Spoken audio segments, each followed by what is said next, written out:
ప్రభునందు ప్రియమైనటువంటి వాళ్ళ చూడండి, ఎఫెసీయుల గ్రంథము 1వ అధ్యాయం 14వ వచనం చదువుతూ ఒకసారి ముగిస్తున్నాను. పత్రికా పాఠ్య భాగాన్ని ధ్యానం చేస్తూ,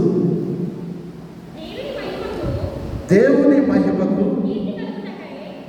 నీతి కలుగుటకై అమ్మా ఆయన సంపాదించుకొనిన ప్రజలకు విమోచనము కలుగు నిమిత్తము మీ ఆత్మను సంచకరువుగా ఉన్నాడు. మనకి హెల్ప్ఫుల్గా ఉన్నాడు, సమాధానకర్తగా ఉన్నాడు, ఆనందాన్ని నిత్యమించే దేవుడుగా ఉన్నాడు. ఎవరికి ఏ భాగం పోయినా కుటుంబమంతా వెలిపిస్తుంది.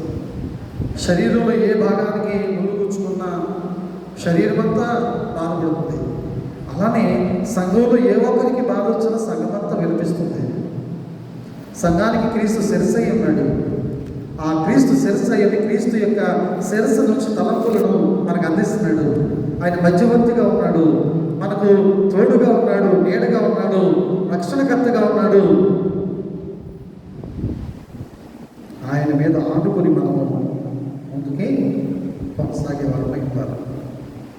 రొటీన్గా మనం పాటలు పాడుతూ, రొటీన్గా మనం దేవుని వాక్యాన్ని ఆలకిస్తూ, రొటీన్గా ప్రార్థన చేస్తూ, సైక్లింగ్గా పాఠాలు వివరించుకుంటూ వెళ్ళిపోతుంటే సరిపోదు. ప్రభునందు ప్రియమైన దేవుని వాక్యాన్ని ప్రేమించాలి. చూడండి, మొక్క చూసారా? పైపైన వేలు ఉంటే నా పీకితే వచ్చేద్దా? రాదా? పైపైన ఉన్నాయనుకోండి వేలు, అది లోపలికి వెళ్ళగలదా? లోపలికి వెళ్ళినప్పుడు దానికి ఎన్ని సంవత్సరాలు ఎంత టైం ఉన్నా ఫలాలు ఫలించడండి. లోతైనటువంటి అనుభవాల్లోనికి క్రైస్తవుడు వెళ్ళాలి. లోతైనటువంటి అనుభవాల్లోనికి విశ్వాసి తన జీవితాన్ని నడిపించుకోవాలి. లోతైనటువంటి అనుభవాల్లోనికి వెళ్ళినప్పుడు దేవుని మందిరాల్లో విశ్వాసం ఏ విధంగా వర్తిల్తారంటే ఖర్జూర వృక్షాల వలె వర్తిల్తారు. ఖర్జూర వృక్షం వల్లే వర్తిల్తారు. దేవుని ప్రేమించాలంటే ఆత్మతో సత్యంతో దేవుని ఆనందించాలి. ఆత్మతో సత్యంతో అంటే పరిపూర్ణమైనటువంటి ప్రేమను దేవుని మీద మనము కలిగి ఉండాలి. దేవుణ్ణి ప్రేమించాలి, దేవుని మీద ఆనుకోవాలి, దేవుని మీద మన జీవితాలను కట్టుకోవాలి. దేవుని యొక్క ఇష్టపూర్వకమైనటువంటి పాత్రలుగా మనం ఉండాలి. మన ఇష్టాన్ని మన జీవితాల్లో కొనసాగించే వారమై ఉండకూడదు. దైవ చిత్తానుసారమైనటువంటి దుఃఖము రక్షణార్థమైన మారు మనసులను కలుగు చేస్తుంది. కల చేస్తుందంటే కల చేస్తాడు. ఎలా ఉండాలంట? ఎందుకు దుఃఖంతో ఉన్నాడైనా ఇర్మియా? దైవ చిత్తానుసారమైన దుఃఖంతో ఉన్నాడు. నాకు ఆకలి లేదని ఏడవట్లా, నాకు మంచినీళ్ళు లేవని ఏడవట్లా. పాత నిబంధన గ్రంథంలో ఇజ్రాయేల్ ఎందుకు ఏడుస్తున్నాడు ఆయన ప్రతి క్షణం? నా ఇజ్రాయేల్ ప్రజలను రక్షించు ప్రభు, వారికి మారు మనసు దయచేయి. వారు తెలిసి తెలియక వారు చేసినటువంటి అకృత్యాల మూలంగా నువ్వు ముక్త్యం, నువ్వు చెరకప్పగించేసావు.